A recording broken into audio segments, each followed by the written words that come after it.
Audio test, 1, 2. Audio test.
Meeting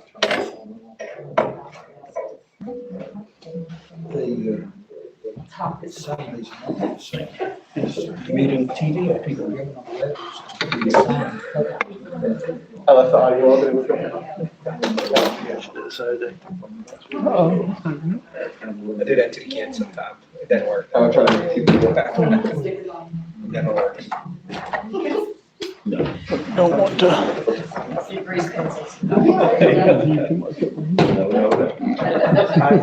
Back in the group call. This is week 3, and this is our first face-to-face classes. Then Monday, city council meeting. I couldn't remember when the next meeting was, but it is We get it on there. so they can run the public reactions. Sounds good. Skylar, you want to start us off, please? We can begin with a moment of silence.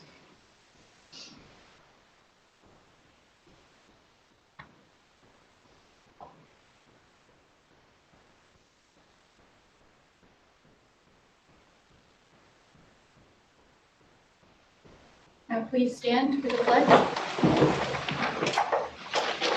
I pledge Allegiance to the flag of the United States of America and to the republic for which it stands, one nation, under God, indivisible, with liberty and justice for all.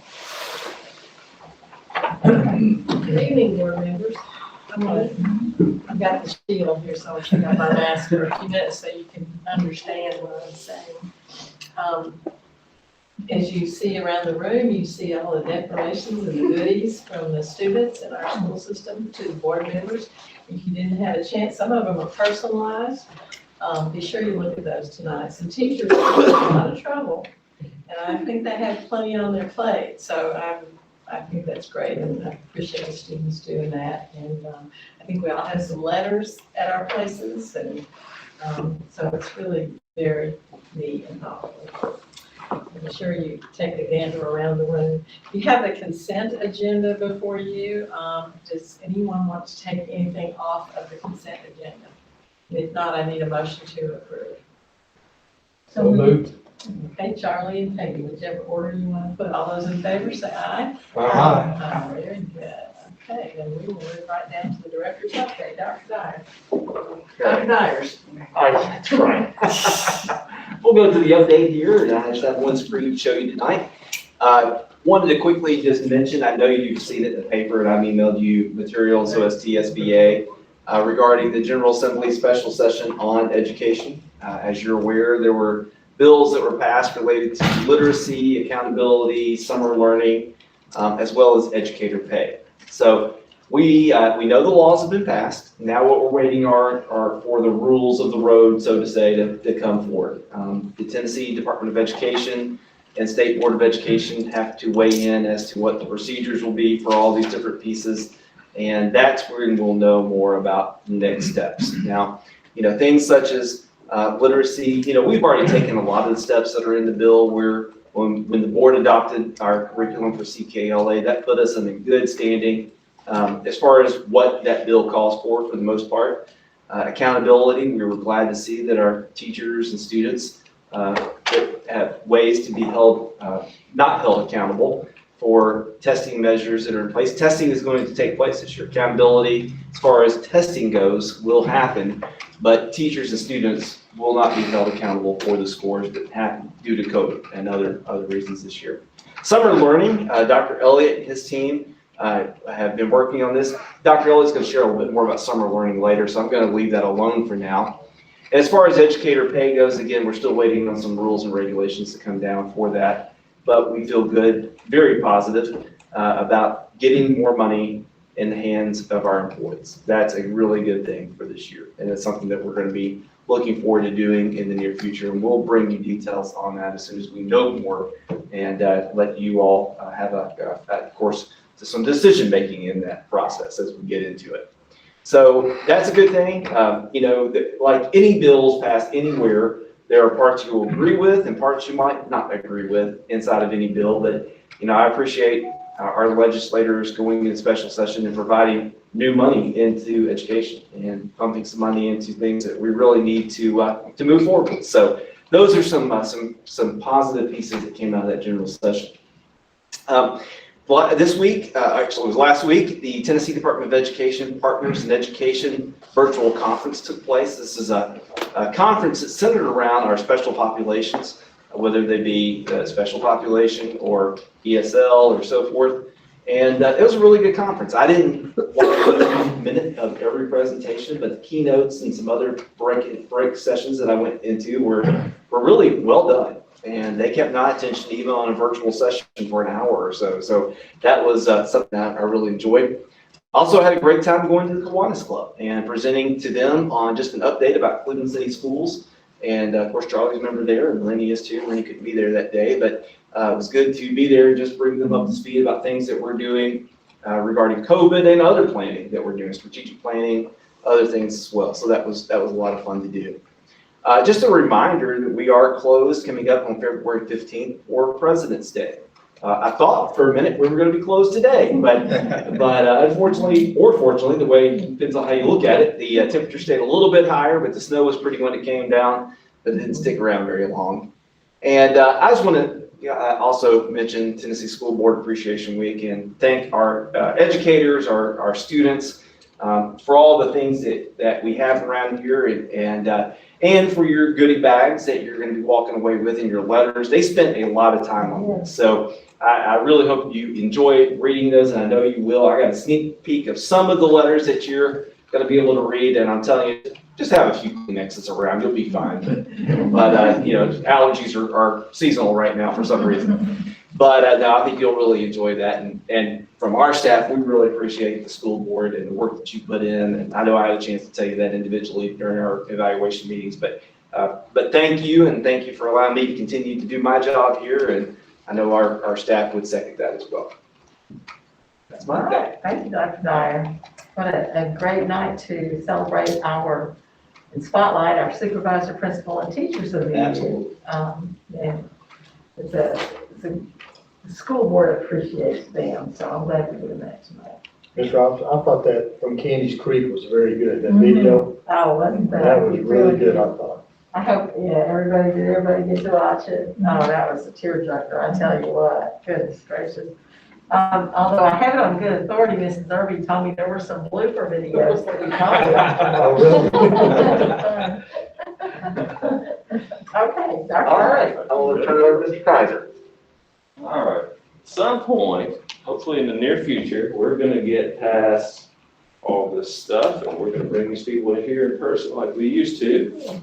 But for tonight, you're gonna get to hear me and we're gonna congratulate them and share just a little bit about what their supervisor had to say.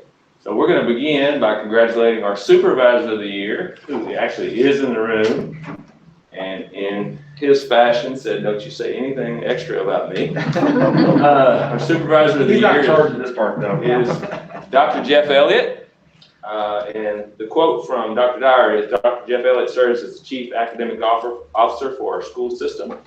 His work has helped transform the academic department, and his leadership on the COVID-19 task force has been inspiring.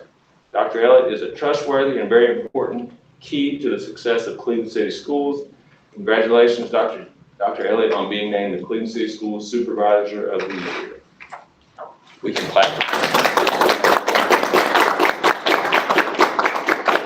Very well deserved, and if you work very long with this gentleman, you know he's also very humble, and he's kind of in charge of these awards. So he wasn't even gonna put himself on there, but after his work this year, we made sure that did not happen. Next, we're moving to our Cleveland City Schools Principal of the Year, and our Principal of the Year is Autumn O'Brien from Cleveland High School. This is a quote also from Dr. Dyer. "Autumn O'Brien has served as the principal of Cleveland High School for 12 years. Her leadership has helped transform the school as the population has grown over the years. Cleveland High School is a known commodity in our community and across the state.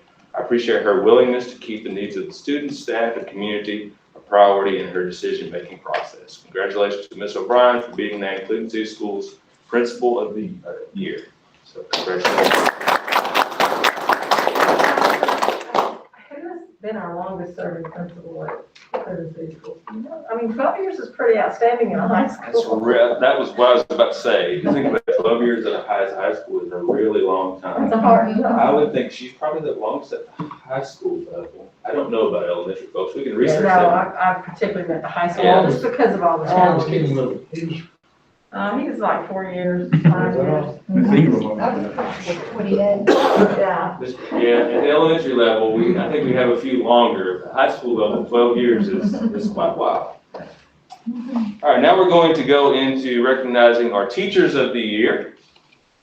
We're going to do these high school and then in alphabetical order. So the teacher there at Cleveland High School is Dr. Anita Brown.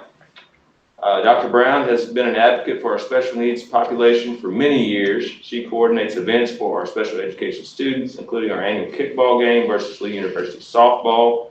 In addition, and I can testify to this, going to softball games, she's an extreme fan of our Blue Raider sports teams. And if you drive by when she's announcing, you will hear that. We are blessed to have her enthusiasm and passion for our school. And that's a quote by Ms. O'Brien.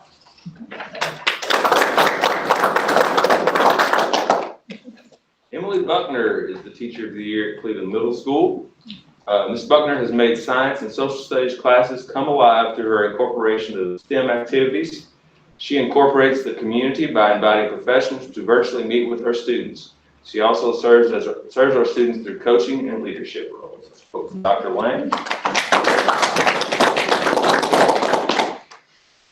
Also a teacher of the year at Cleveland High School, Mr. Jeremy Finch. Mr. Finch has made a big impact on our campus in a short time. He quickly surfaced as a teacher leader for his relationships with students and passion for content. He has introduced a new course, African American History, this year. It was so popular we had to offer 2 sections of the class. Mr. Finch has a knack for raising expectations for his students without them even knowing.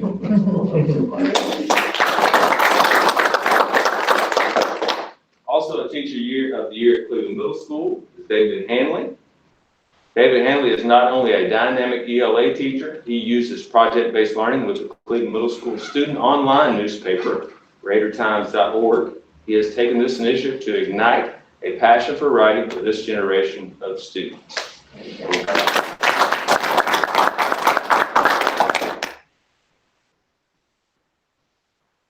Now, Teacher of the Year at Blythe Bower Elementary School is Miss Brittany Hicks. Miss Brittany Hicks goes above and beyond for her students. She makes learning fun by incorporating engaging activities that allow exploratory learning. Ms. Hicks often shares teaching strategies with her colleagues and is always willing to assist where needed. That's a quote by Mrs. Croft.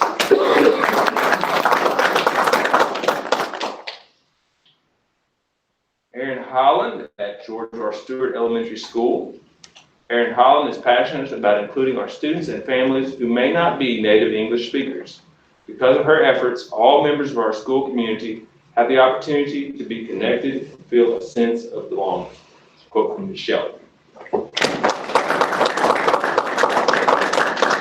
Holland is our ESL teacher there. Morgan Judd is our teacher of the year from Candies Creek Cherokee Elementary School. This is Morgan's 2nd year at Candies Creek Cherokee Elementary School as a teacher. And in that time, she has become an important part of our instructional staff. She is an effective teacher and she is encouraging, supporting, and helpful to her colleagues. She wholeheartedly believes in public education and is an advocate for her students. And that's a quote by Ms. Irby. Morgan is one of our many or several virtual school teachers this year. She really took on that role in a dynamic way. Miss Amanda Mason is our teacher of the year from Mayfield Elementary School. Amanda Mason is an awesome teacher who cares deeply about the success of her students. This is evident in Miss Mason's commitment to her work and the enthusiasm that she brings to her class every day as she uses a variety of strategies to engage her students. And that's a quote from Mr. Stevens at Mayfield. Mark Miles is a teacher of the year at Cleveland High School and also the district one of the district teachers of the year. Mr. Miles is a beloved teacher in our math department. He also provides academic support to our Red or Blue Academy students. Students often comment on Mr. Miles' sense of humor and application of math as his greatest characteristics as a teacher. He's a CHS alum and makes us proud of him as a Blue Raider. Quote from Ms. O'Brien. Courtney Robbins is our Teacher of the Year at Yates Primary School. Courtney Robbins is a caring teacher who sees the positive qualities and potential in each of her students. She has high expectations for their learning and works hard to help each student achieve. We are so blessed to have her at Yates Primary. This quote from Dr.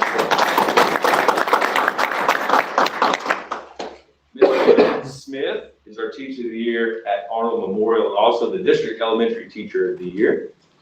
Sharon Smith works tirelessly to ensure student mastery of the content. Her excellent knowledge of the curriculum and what students need for success is apparent in her classroom teaching and students' academic results. Quote from Mr. Chas. Sarah Thomas is one of our middle school teachers of the year and also the district teacher of the year for CMS. Ms. Thomas is a dynamic educator who crafts her lessons to ignite excitement from her students. She incorporates technology to teach in-depth concepts, and her students love to learn in her classroom. She also serves our students through coaching and employs the Capturing Kids' Hearts model with them. That's a quote from Dr. Lane. I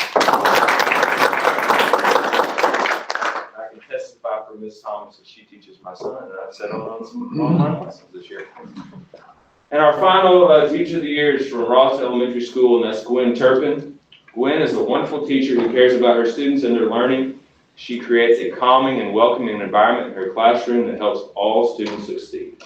We are so thankful to have her at E.L. Ross. Quote from So thank you for recognizing our supervisor, principal, and teacher of the year. And we look forward to, hopefully, maybe next time we do this, having them in person. Thank you for having the slideshow. I miss these faces, you all. We haven't been in our buildings. It's so nice to see them on the screen, but I really, really miss going to the schools. Would anyone like to make comments? Carolyn, I know you've taught with some of these teachers. Several of them. In one capacity or the other. I just, our teachers, I have just thought so much about them. Well, it's since March, but especially since school started. They have just given so much. And I just think we need to, anytime we have a chance, we need to tell them how much we appreciate what they've done, because it's certainly not been easy. And I have always said I wish I were back in the buildings, but since September, I'm not sure how long. But I just, as a board member and knowing what goes on, I just think we need to say thank you whenever we can. Anybody else? I can definitely attest to the Cleveland High School ones and their enthusiasm. For Mr. Miles in particular, I have his class right now. I haven't had the other two classes, but I've worked with Dr. Brown before. Mr. Miles in particular, he always he teaches my calculus class, and he always makes it a very fun experience for everyone and relates it to real life situations more than what I think that any math teacher ever has really done for me.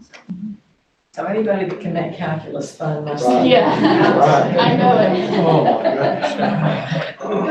gosh. Another thing I'd like to say is, I know that this is for teachers, but I think we need to say how much we appreciate Julie. She is just always so much on the ball, and anytime you email her or contact her, whatever way, she just is right back with us in just a matter of minutes sometimes. Yes. So I just think Thank you, Julie. Thank you.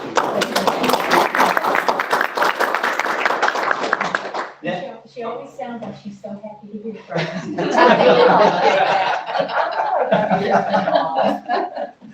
Well, I'll tell you, last week she helped me a lot because, well, she helps all the time, but specifically in this, in the Teacher of the Year, since we couldn't have a celebration, one thing we talked about and she planned out with a little gift bag and everything was being able to go to all the classrooms and visit with our Teachers of the Year at their classroom. And for the most part, most of them I got to surprise with students in the room and just kind of celebrate in that sense. That was a lot of fun. visiting all of our schools, especially in the high school and middle school, well, actually all the schools, but just being able to go in and visit with them in their classroom and thank them for the hard work they're doing and get to celebrate with their students. That was, for me, one of the highlights for this year. So that was a lot of fun. And I really appreciate what you're saying about the teachers and our educators. I mean, they're just working so incredibly hard, and we appreciate that. But we also want them to take care of themselves. And that's something I actually had a call today with superintendents. We're going to be working on that and thinking about how we can really perpetuate that in the schools. But that's a discussion for another time, another day. But we're going to be thinking more about that as a group. I just want to say, I have not heard any of our teachers complain, about how difficult it is, and I just cannot imagine trying to teach under these circumstances. I'm like Carol, and I thought, oh gosh, I think I'm glad I'm retired, but I really appreciate their attitude, because I think they have just conveyed to everybody that they want to be there, they love our kids, and they're doing the very best they can. Absolutely. Very good. All right. We will move on to the strategic plan focus, which tonight is the director's evaluation. You all have a copy that Julie put together for us of the composite scores of the evaluation. And I'm not going to read them to you because you can read them yourself. The overall score, when you average those 5 top ones together, is 3.80 out of 4 points. And the director's score is 3.71.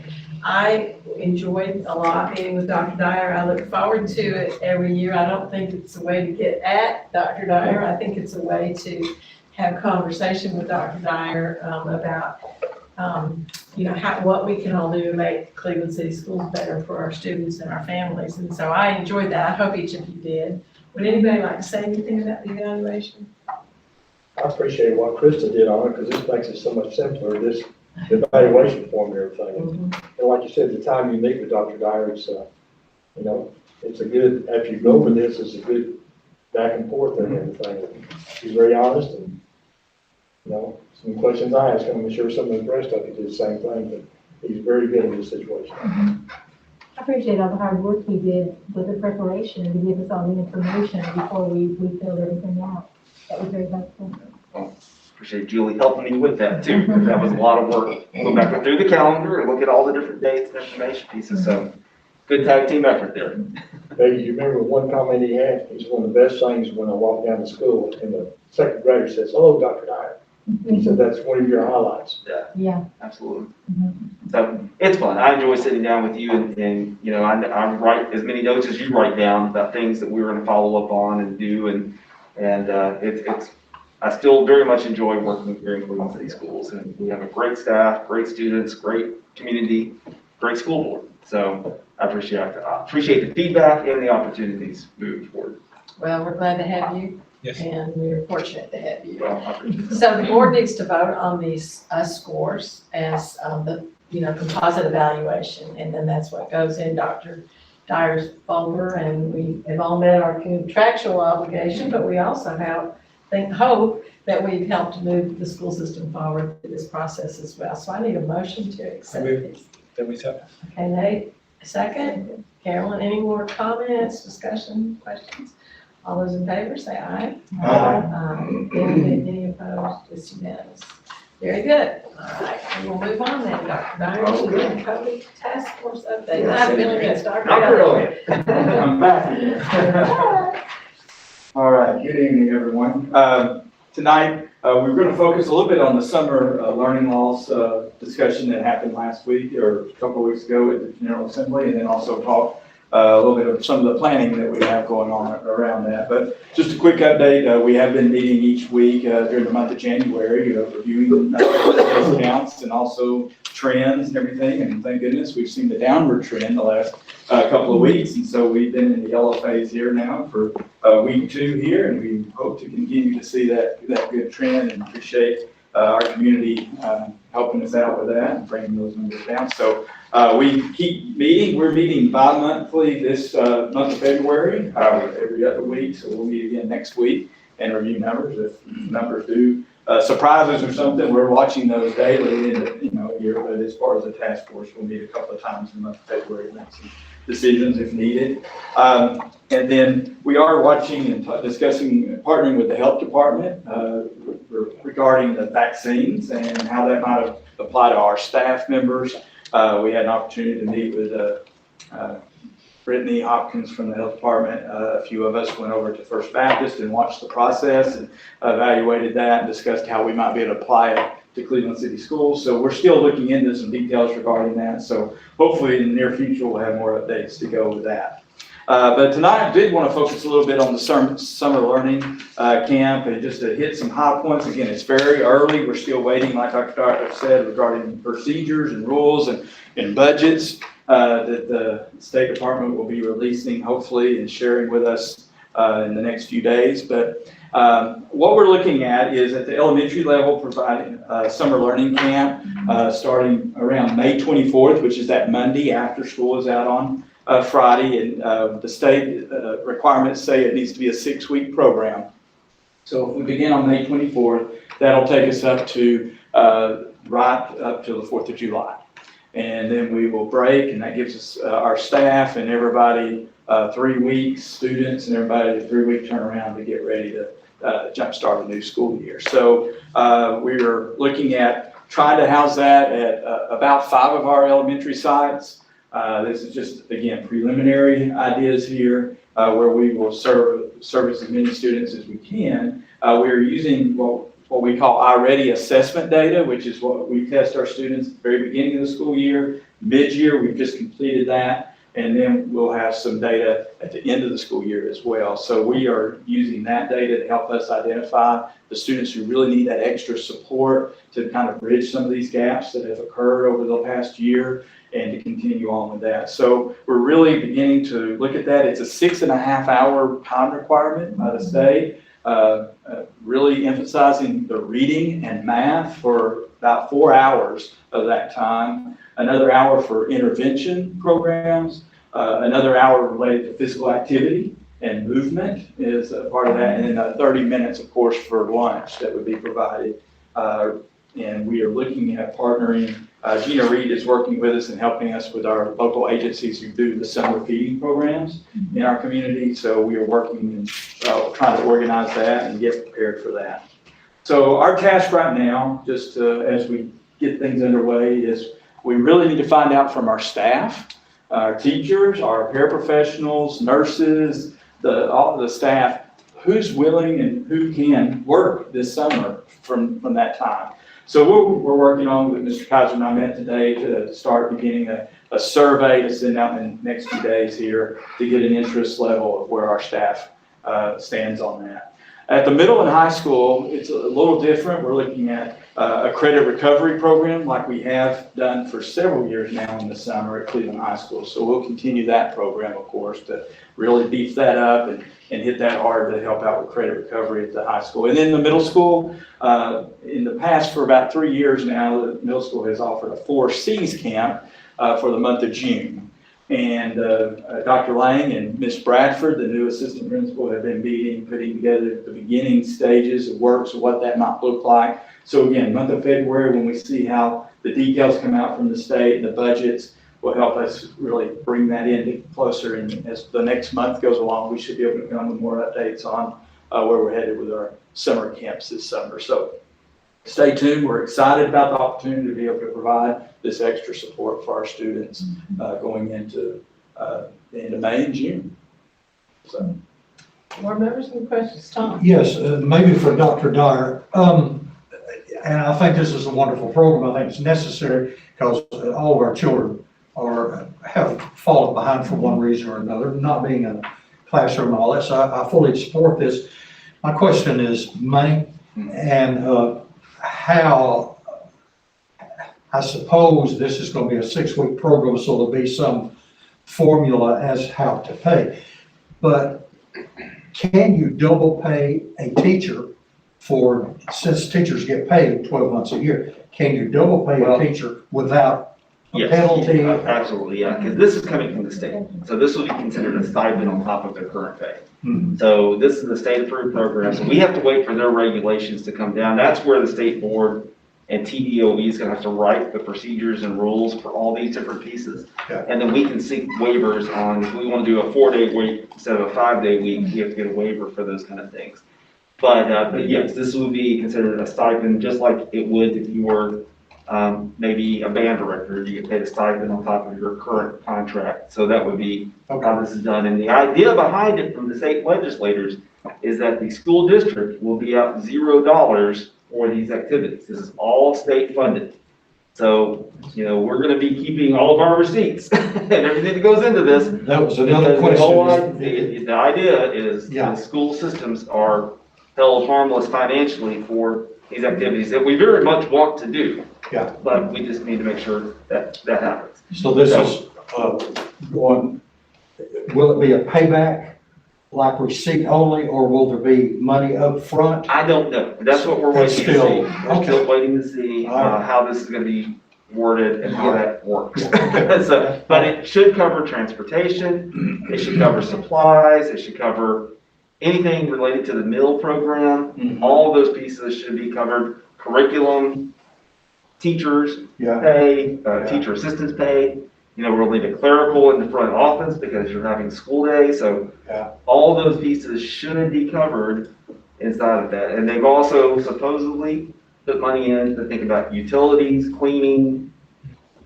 We just need to see it in an email. yeah. So that's what we're waiting on, is get the I details. sure hope it works. Me too. Did you have a question?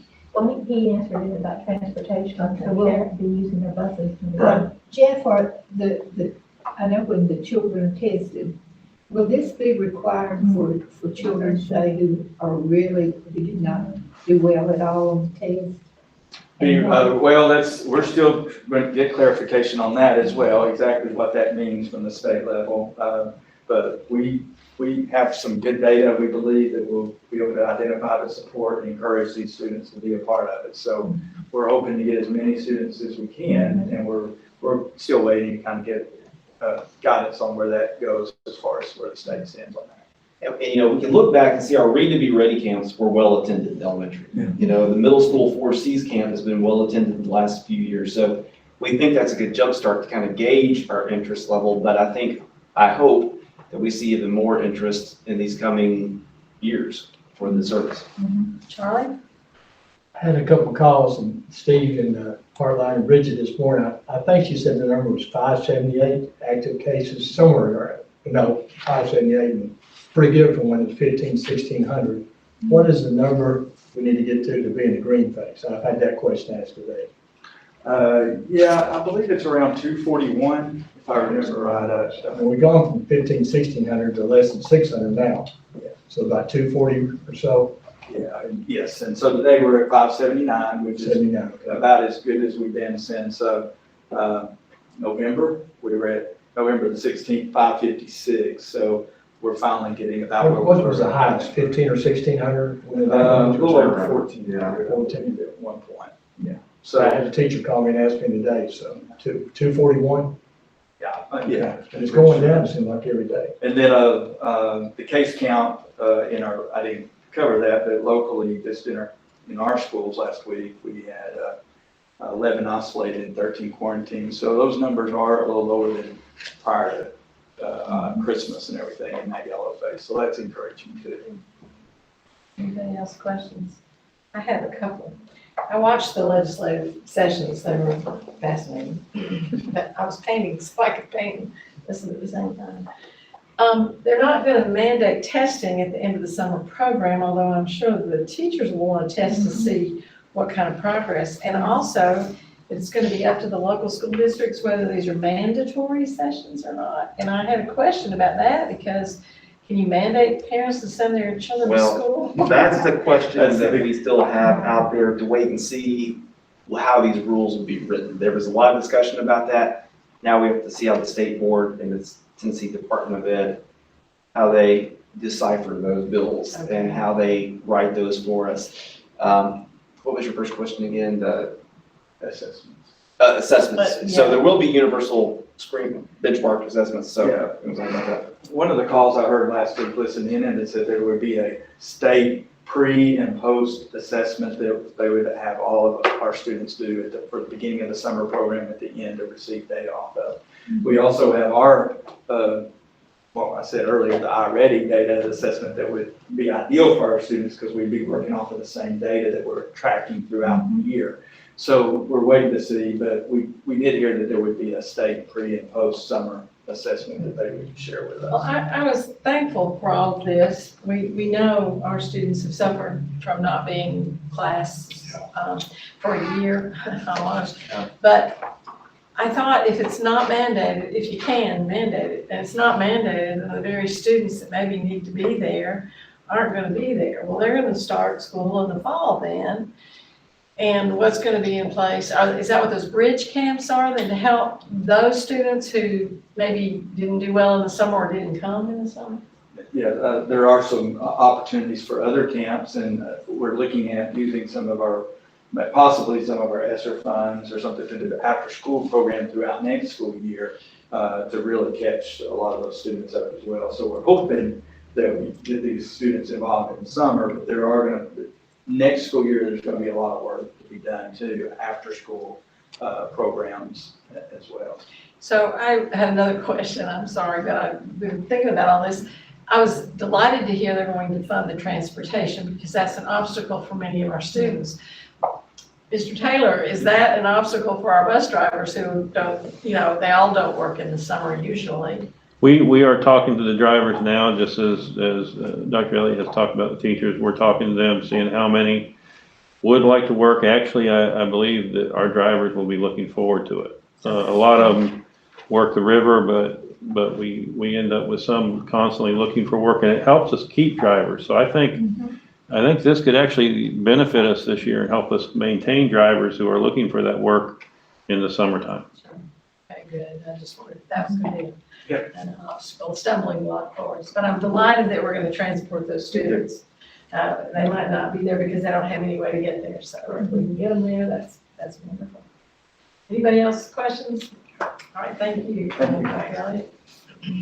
All right, then we'll go to our student representatives update. All right, well, first of all, we've recognized many amazing people in our school lately, including our SROs, Officer Greg and Officer Espinosa, Dr. Garner, who is the head of our personal COVID thing going on at the Cleveland High School. If he walks into someone's room, then everyone's scared because they're going to be quarantined. He's the one who handles that. And also our Excel teachers. Our Excel teachers are actually something that we do every single month, and I personally really appreciate the program because it goes along with what y'all are saying about appreciating your teachers and appreciating what they do in the classroom. So I hope that program stays because it's a very good program. But it's essentially just highlighting the ideals that we hold at Cleveland High School in our teaching community. There's one for introductions at the door, and another one for engaging, and another one for launching, which is whenever the students leave the classroom, what should they bring home with them and whatever else. So that's a very good program. As for sports, our swim season is ending, but it has been very successful. A freshman who I personally know qualified for state, so that's really fun. And wrestling is also going very well as usual, three-time state champion. I mean, when are they not going to do well? The general consensus is that they will be going to state again and dominating as usual. Theater and playoffs happened, and it was very successful, I've heard. I personally was not able to go to them, unfortunately, but a lot of the people who I know was able to find success through the awards that they give out. And one of them actually gets to present her personal play at a kind of state convention kind of thing, so I thought that was pretty cool. Next up is our best of preps. We have 3 students on the best of preps list. It was Joy Douglas, Kinsley McGowan, and Ryan Lovelace. So congratulations to them. And as for COVID and the yellow phase and all that, most students are very much appreciating being back in school, as we can expect. And the students seem to prefer continuity over everything, and hopefully in the yellow phase, we can continue being in the yellow phase, hopefully in the green phase in the next coming weeks. And yeah, that's pretty much it that I have for the Cleveland High School. Well, thank you. Very good report. Charlie? I guess most everybody reads the Cleveland Daily Banner. After the January meeting, they had an editorial by Scholar. If you didn't see that, you need to look at it, what her take on COVID was, and I thought she had some great comments. But the Banner had an actual editorial, full-page editorial, and congratulations on that, Scholar. Thank you. Yes, that was outstanding because it reminded us all the importance of our masks and being safe. And if we do that, we can all get back to whatever normal we used to. Yeah. So, yeah. Thank you. that's good, Charlie. Anybody else? All right, and we will move on then to, transportation update. Mr. Taylor. Good evening. Good evening. Well, it's been an interesting year for transportation. So, it's just like everybody else, we've had some new things to deal with this year. And, first I want to show you, on the next page there, we'll look at what we have. We have 23 routes presently, 5 special ed routes. Request of 3,131 students, 29 daily drivers, 1 seasonal driver, we usually keep a driver as a substitute. That's what we've been able to try to keep all year. 8 monitors, 2 of them are one-on-one on regular ed buses out of the 8. And then we have 2 school bus monitors, which are on 2 middle school buses. And then we are traveling every day on our buses 1,490 miles. So that's how many miles a day we put on. We're running about 2,300 students a day is what we, going by last year's figures, is about what we transport every day. So that's a good many students. We have a new app this year that our new program we incorporated this year. In the past, we were having some issues trying to get our funding information in. It's very difficult to keep up with. You had to actually track the students the distance and get on Google and actually measure every student in transportation from their house to the school and give that information to the state. States are now set up to have a software program or something like that provides the information. This year we have that. So what we now do, you can see those dots. Every dot is a student, and we're able to know exactly where our students live. On the map, we can find out where our transportation is, and that helps us with making bus stops.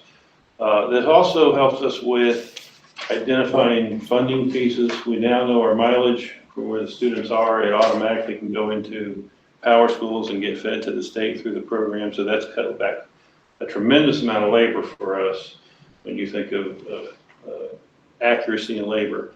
That's helped out a lot. Also allows us now to notify parents. So for instance, on a morning with a bus that breaks down, we had one this morning that broke down, we were able to let the parents know, this bus, we're running 20 minutes behind. And so we're able to do that by bus. We can do it by elementary or their secondary run, either one. So that's been a great help for us. Like I said, being able to notify parents that, they may hold your child back in the house for maybe an additional 10 minutes. And I think as we get into colder weather, that's very beneficial for us that we can keep the parents notified about that. So we're still learning on this app. We've had it this year, but it's been extremely helpful, and we keep up with all our routes, all our stops this way. We know where every bus is, and then we add our GPS to this, and then we know what time the bus got there, when the door opened, when the stop sign came out. And so we're actually able to provide a lot of information on our transportation system. Question? Oh, yes, sir. Nate? Do you guys provide that information to parents proactively from the standpoint of, can they pull up on the app to see how close the bus is? No, we did try that at one time. The labor was very prohibitive and intensive. I have yet to find an app that anyone has stuck with. And talking to other systems, we tried an app that was like that. It's a very difficult app to keep maintaining. when we went into it, we were promised one thing. What we got into was almost having to have a full-time employee that did nothing but keep up with that app. And then there are some detrimental effects of making that knowledge out there too. We have some security things that happen on buses sometimes, and we found out that making that available to everybody, you have to be very careful that maybe you don't want everybody to know where that bus is at all times. For instance, if we have a bus breakdown and all the parents show up at one time to take their kids off the bus, we don't have the personnel out there in the middle of the road to allow them to do that, to get on power schools and say, yes, are you the custodial parent? So there's some downsides to that as well. And there's a lot of them that we didn't realize until we actually tried it at the time. And then on this next page is as much about what we're doing with our information systems now. Like I said, the notification piece has been probably the greatest thing though, is we can notify the parents. And also, we used to have a hard time letting parents know where the route was, where their bus was, what time it would be there, and where the bus stop location is. Now, when a parent comes into the parent portal and they put in that they want transportation, it automatically downloads at midnight. It sends us that information.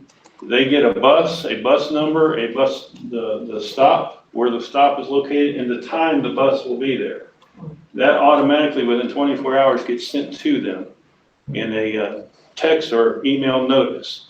So, and then also at the school, if they want to see it, they just pull Power Schools up, and they have that information in front of them too. We didn't used to have that till this year.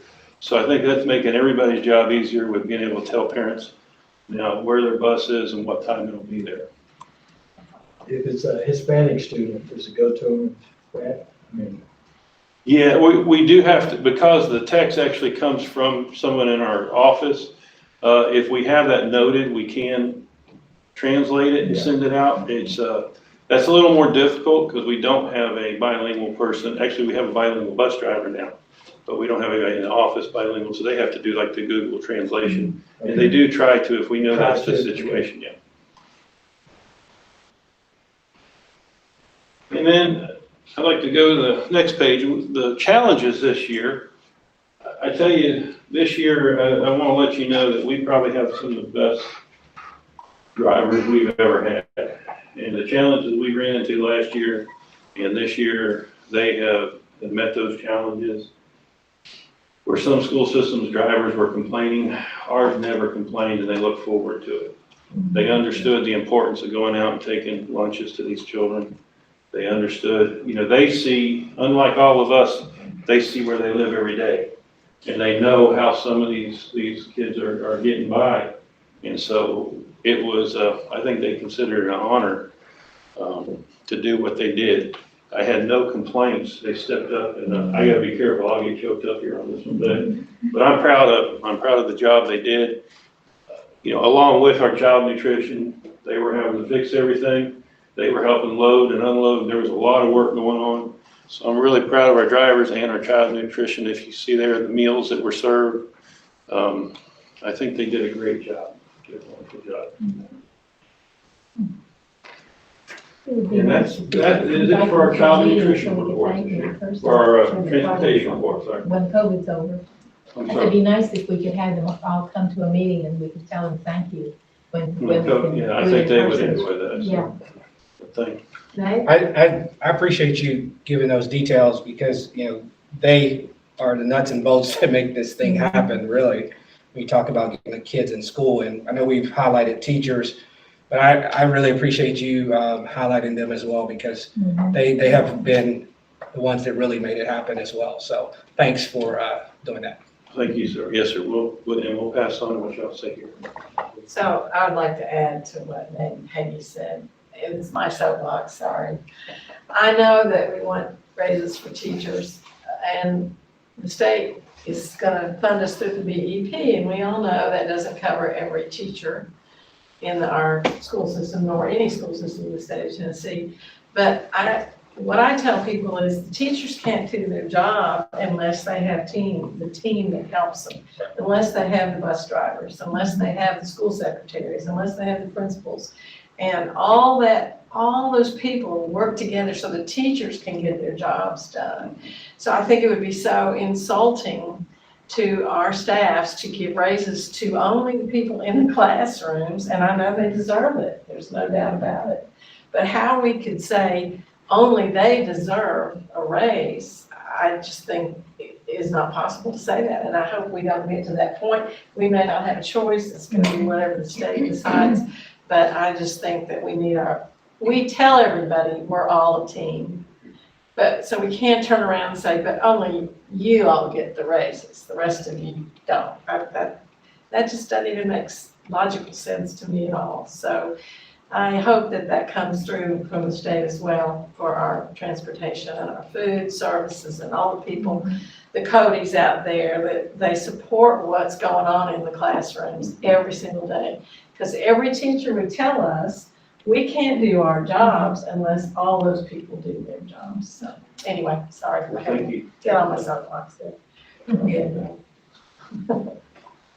Well, and unfortunately, as I've said in meetings over the years, doesn't it seem to affect the lowest paid people in our school system sometimes with our cafeteria staff and things like that? You know, those are the people that are the lower pay, so they're the ones that are coming in every day and working and getting ready and cleaning up and all that, but we're not appreciating them monetarily. So that is just kind of another support item, the reason we maybe should concentrate on the elevation in their pay sometime along the way.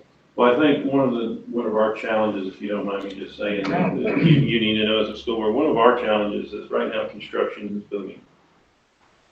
Any one of our drivers has the qualification on their license to go drive a dump truck or a cement mixer.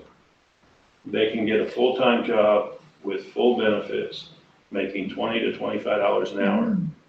So that's one of the competition things we have to deal with. So yes, they're school bus drivers. They know it's more than a job, and they're there because they want to be. Because any one of them, like I said, I've actually had several leave to go and drive a dump truck. So that's one thing we're competing against, and I think that may be something our state officials need to know too. But if they want to get the kids to school, they're also got a certain competition factor that they got to deal with. Thank you. Thank you. Thank you. We'll stand right here for the next one, if you're ready. All right, and Charlie, it's up to Charlie here. That's fine. This gentleman here, what we all think of him, and this sewer issue we're gonna get into in a minute. If you don't know, Brian Templeton got quarantined. So him and Hal, how many times they've talked on the phone trying to work through this, but we appreciate you, buddy, because Oh, thank you. Yes. one of the best things we did as a board is when we made Scotty Dyer's assistant. Take some of the load off of him because Yeah, it's been well deserved. Go ahead, Hal. Well, as you see, we have if we can move on to the, and pull up the schedule there. This is the schedule from Upland Design. We had a discussion with Brian Templeton and Don Shell last week, Dr. Dyer and myself, going over. This was a good plan moving forward. So we just wanted to bring this to you and show you what our plan is moving forward with the long-range facilities. I'll be getting some information for them. They will actually be down again this week. Brian will be out of quarantine, so he'll be able to come back. They've already been doing some work. Brian and one of his other architects came down and spent a full day on the 18th at the Denning Center. And drawing stuff out, looking at every nook and cranny at the Denning Center. And matter of fact, a gentleman was down here today doing that again. So we are in the process, we're moving on. So that is that's our plan to come back to you with as we start moving through this process. And I'll tell you, the architects are really enthused about this project. That's one thing I get out of these meetings we have, is they're really ready to sink their teeth into it. This is something that, gets their juices flowing a little bit to get out here and actually, check out our buildings, check out our facilities, and help us write this master plan that's gonna guide the board and all of us for this foreseeable future in the capital project. So it's gonna be a lot of work, but it's also gonna be, I think, fun. It's gonna be a fun project to take on. And a necessary. Right. Yes, absolutely. Okay, go ahead. Go ahead, go to the sewer issue here. All right. Then we get to the sewer issue. Not as fun. Not as fun as No, it's not. as I included a brief summary, we have two options here. And what I'd like to do is I'll go over the two options, but then I'd like to go to two maps I have after the options if we can. The first option would be to do a total repair of the sewer system. When I say total, that's the main sewer line. And because of logistics of digging up something as deep as 10 feet in the middle of a hallway of a school, running excavators, mini skid steers in a school, going 400 feet back and forth, and then carrying stuff outside, that's another couple of hundred feet. The kind of work it would take to do this, there's just not many people that have done it. Okay, and I've talked to several plumbing or mechanical engineers now, especially one who actually looked at this. They're all the same thing. We're talking about the kind of repair here is over $1 million if you were to do just the sewer main line and completely replace that line. That still doesn't get you the branch lines fixed, but it keeps you basically 2 main bathrooms open, some smaller bathrooms open, and it keeps you functioning at, pretty much the status quo right now. If we go that way. In that process, I talked to several folks about whether we could line these lines, and I was told that initially these lines probably couldn't be lined, that they got very small and due to the corrosion. So Brian knew a particular mechanical engineer who did this kind of work. He's the one that Brian has contacted. This is a plumbing engineer. He's done, I won't say the names of the buildings because I didn't get permission to, but there were several buildings with similar situations. One was a hospital that he's been involved with, because this is not an everyday problem. So looking at it, they came up with a second option. They can go into the sections of the floor and bring out sections of the floor instead of bringing it all out, actually clean this pipe out and then line the pipe. And they can do that over a period of one summer. There's still a lot of work. Also, if they do that, they don't have to dig up the water line. Instead of digging the water line up and running it is, we will put a new route for the water line, take it inside the building, run it up into the ceiling, and connect it that way. As you can see in my recommendation, we know that the one repair would be over $1 million. This repair would be, when I add the estimates up, $500,000 and $8,500. Okay, so when you look at those two options, the one option though, they can't guarantee past 10 years. The lining of the pipe, they're going to come in and line, but they pretty much said, that's a repair.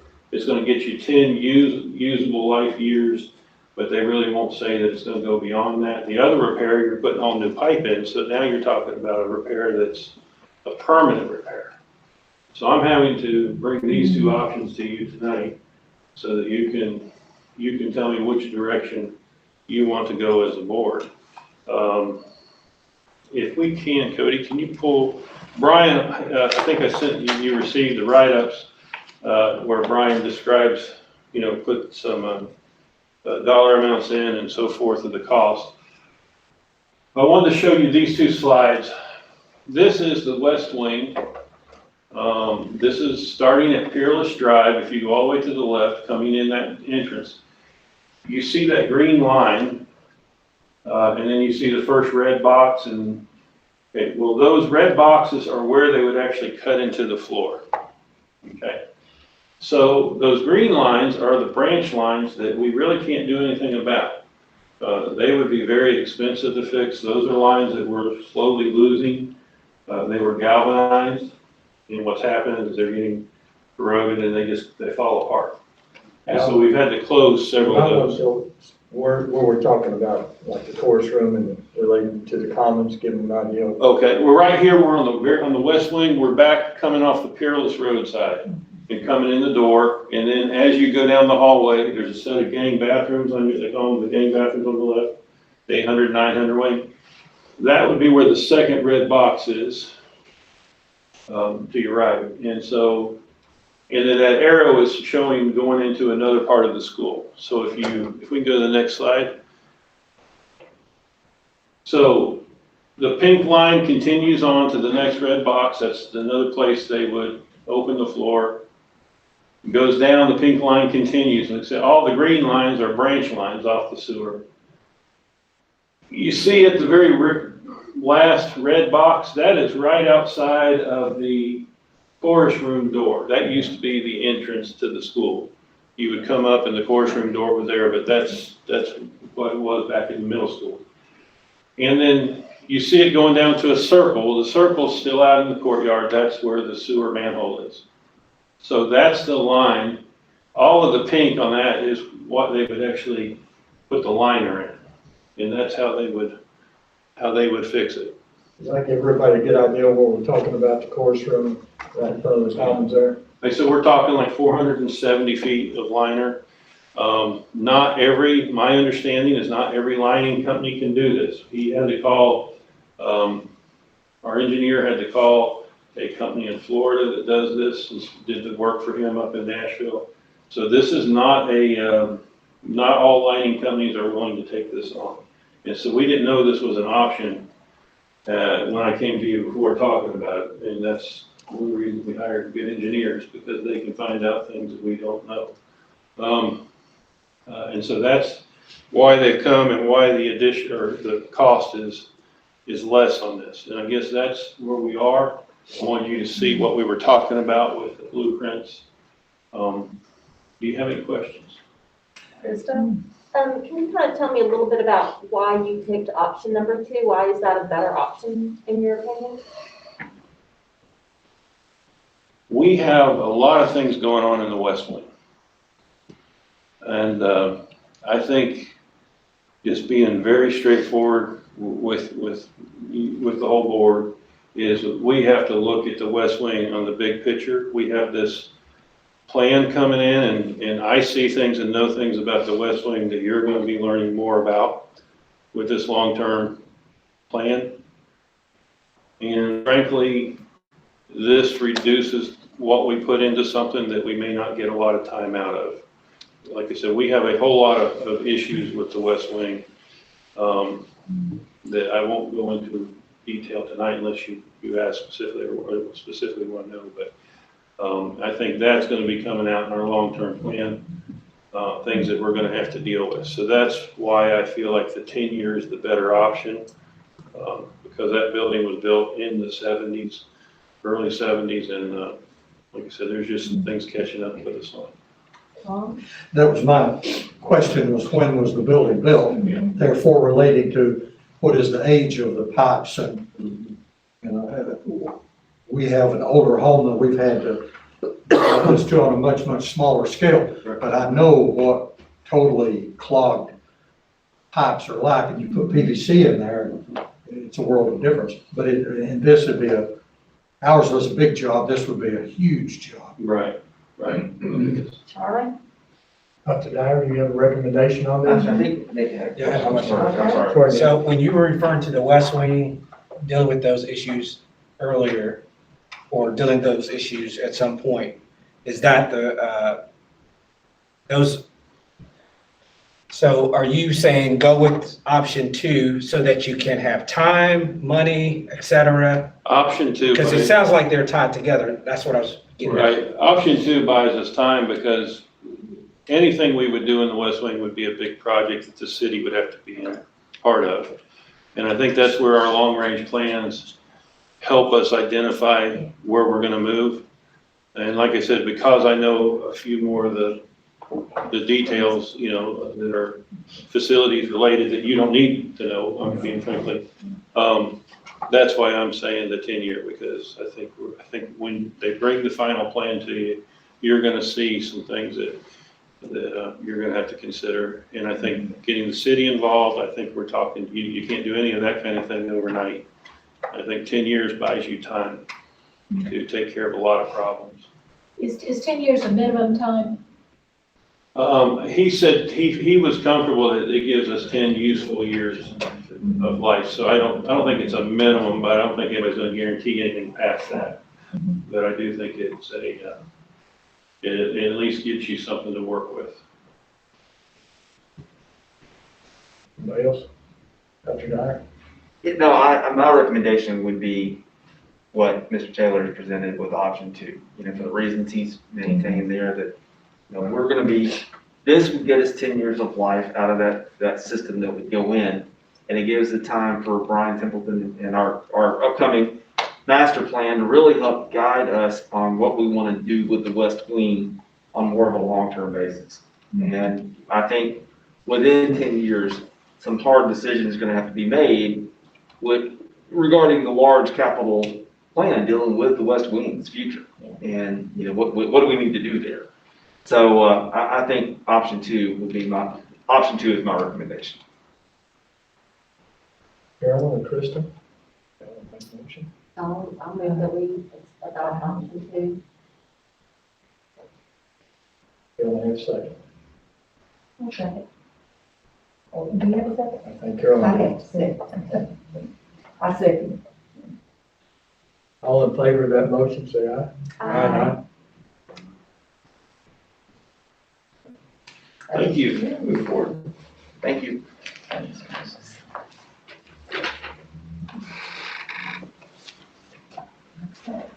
Thank you, Charlie. Is that all of your report? That's all I have. Yes. All right, we're gonna have a report from Carolyn Ingram, who's our TSBA representative on our TSBA board of directors.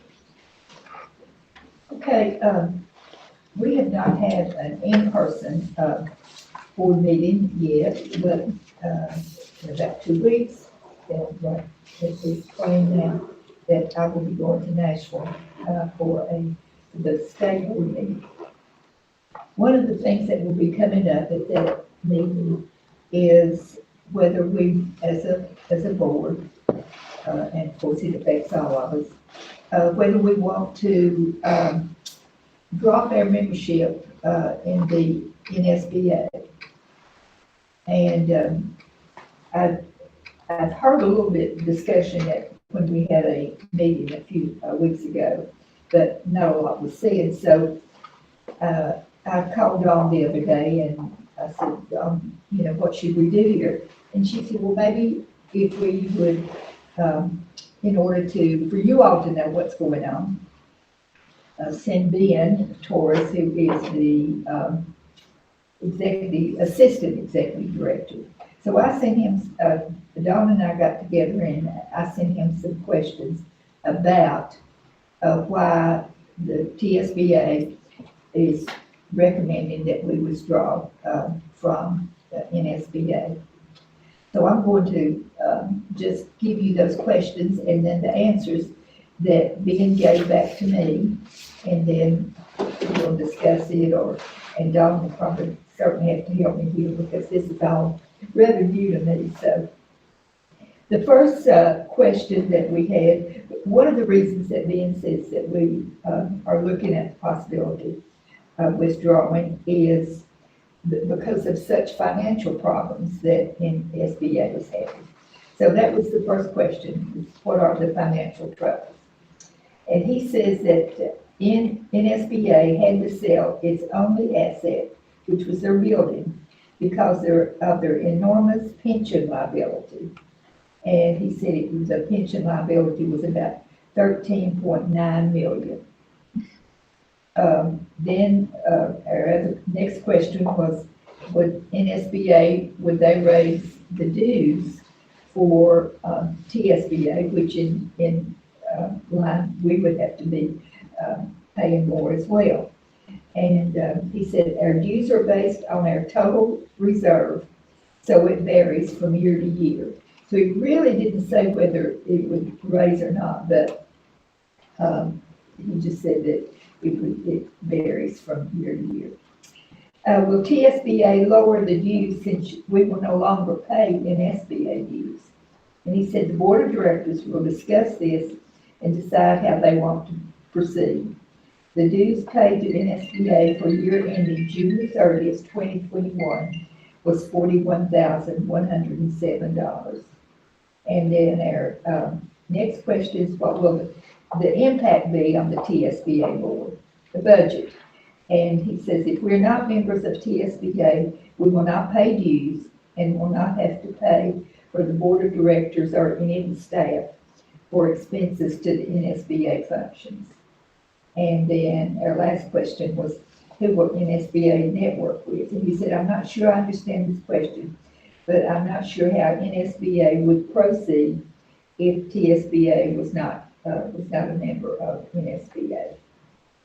So the question now is, when I go to this meeting, I would like to know at least how you feel about withdrawing from NSBA. Or if you have feelings, or if you know, it doesn't matter. But I just wanted to be able to speak from, especially from our board. Krista? So I had a couple of questions, just for my clarification. Are they asking for input so that TSBA can decide to pull out, or is it an option that us as an individual board could still join NSBA without TSBA participating? I don't think so. No, only the state associations are members. Okay. So it would be input from all of the boards for the board members, like Carolyn, to take back to the board meeting and say, our board doesn't want to pull out, or our board does want to pull out, or how's it going to affect our board? Does kind of. So one more question. Are other state boards pulling out of NSBA?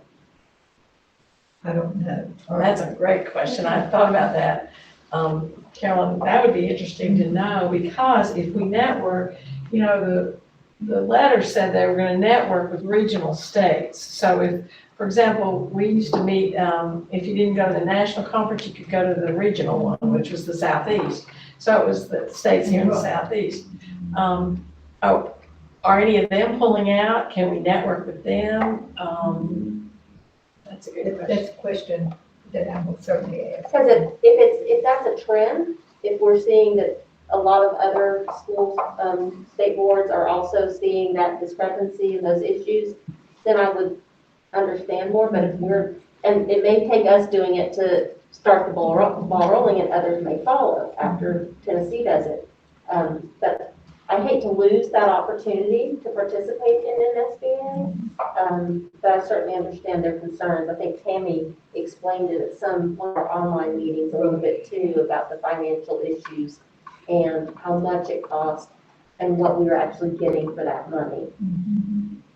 I would hope we could reduce what we pay to TSBA. If, for example, if they pay $41,000 to NSBA divided by 163 school boards or whatever, you know, but I don't know how that works either.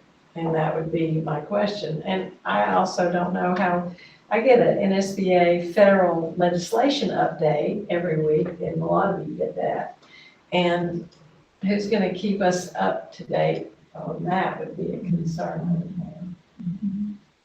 I didn't mean to butt in. No, that got carried away. When do they want this decision? I'm not sure whether it will be voted on at this meeting in a couple of weeks, or whether we have another meeting, I think, in June. So it may just be presented to the entire board, and then it will be nothing, will be completely decided. I'm assuming that I may be wrong. So TSBA is recommending. TSB, the board of directors will not make any kind of recommendation until we discuss it. It will be discussed next week, but I'm not sure that they will make that decision. I wish But they it would, will be discussed. I wish they would send us something like the pros and cons. of it, so we could really, examine it. 'Cause I don't feel like I know enough to say. I don't, You could probably and I'm call sorry, I Tammy. don't, Oh, what? You could probably call Tammy, and Tammy would probably talk you through it. It'd be nice if we had something on Okay. paper though, that we could all look at, the pros and cons of it. Yeah, comparison. Comparison. my thinking is that after the meeting in February, next week or 2 weeks, that I may be able to bring some other information back before they actually vote on it, because I think our dues are paid up until, June the 30th, and that's when the year ends. It's June So we're 30th. still members until. Yes, we're members right now. We benefited a lot from the national organization when we've been able to go to those conferences. Washington. A lot of good stuff, but then we would hear their budgets sometimes, and we got very disturbed over the clothing allowance of one of their past executive directors. We couldn't believe that our dues were paying for that, and so to hear that their pension fund is in trouble, I'm not surprised. But NSBA has got a board made up of school board members across the state. So how did that happen would be my question, and I think they all served with good intent. So I don't think anybody meant for it to happen this way, but I don't know, maybe they represent us as well as they do the big urban areas? I mean, those are, I don't know. The national convention, you and I, Don, were in Nashville one time, and Tom and I, when we made a change in the director's position here, we had to fill, because the former director and I were going to Boston. And we had to they charge so much for the national convention, it's unreal. And Andrea said, we got to get somebody to go with you, Charlie, and Tom went at the last minute. The national convention's good, but I don't know, I could go either way on it. I don't think we're losing a lot if we don't have it. I thought it was expensive with nothing provided. I mean, Yeah. They had the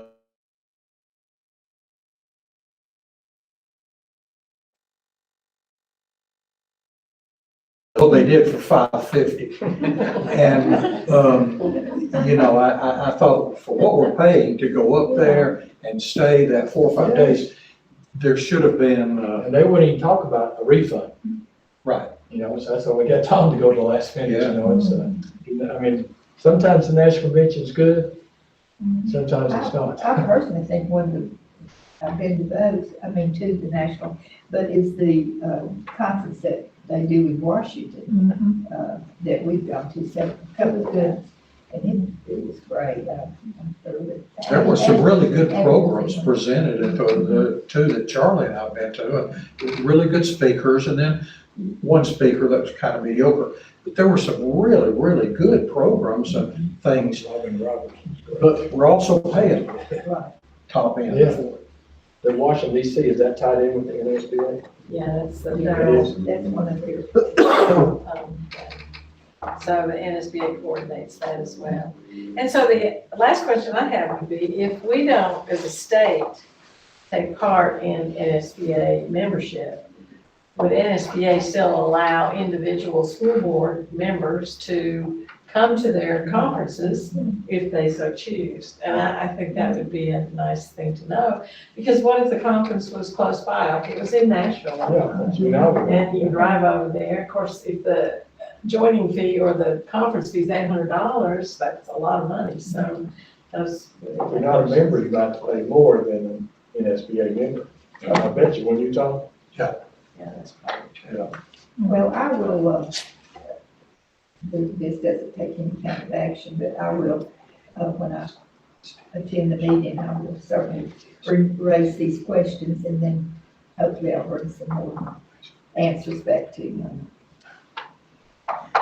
That's really good work. Carol, if you'll keep us up to date on all that, that would be kind of good to see. It's nice to know that they're wanting to hear from the boards on that. Since we don't really have a choice as an individual board, but it will help us.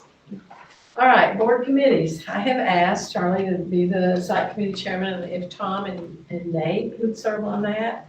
And Krista, would you be the alternate for that? Because we always seem to have schedule conflicts, and it's good to have that alternate. And if Peggy, if you would be on the insurance committee. I don't know that they ever meet, but I think we have to have one. Sounds like a good. So that's a great committee. But you would bring your expertise as being insured by the school system to that committee. So, we've had, have they met since you've been here? Yes. Okay. I was gonna say, we've had times where they leave lunch and then they don't meet. Right. Peggy, would you mind doing that? I'll be lucky. Okay, thank you. I don't have anything else. I do not. That's it. Anybody else? Anything? All right, well, then we will adjourn by general consent, and thank you, whoever put all this together. Yes. You take care of it all?